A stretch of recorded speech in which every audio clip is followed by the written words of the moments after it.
জয় বাবা ভোলানাথের জয়, জয় মহাকালের জয়, জয় মহাশিবরাত্রি।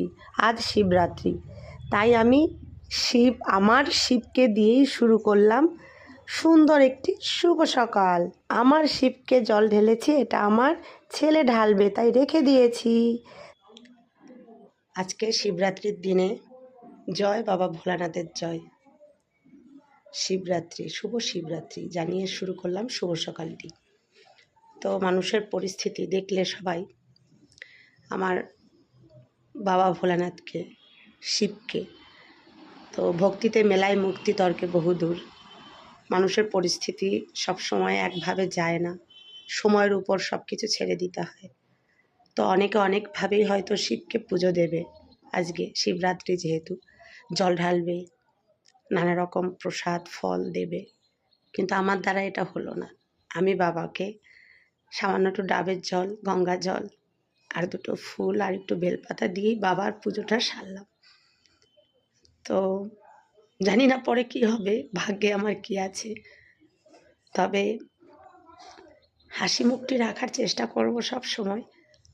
মানুষের তো সময় পরিবর্তনশীল, হয়তো আমারও কখনো পরিবর্তন হবে, সেই আশায় দিন গুনছি।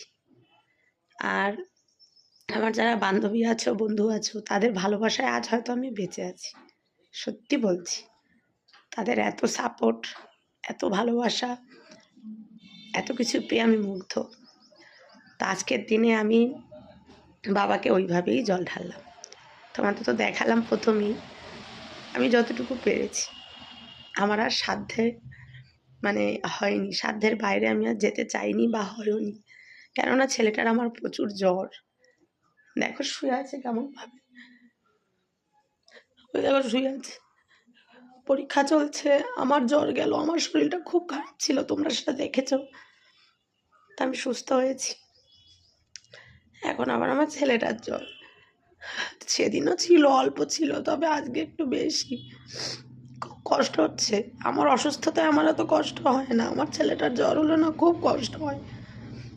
যাই হোক, দূর থেকে শুধু এটাই বলবো বাবাকে, বাবা যতটুকু দিয়েছি তুমি গ্রহণ করো।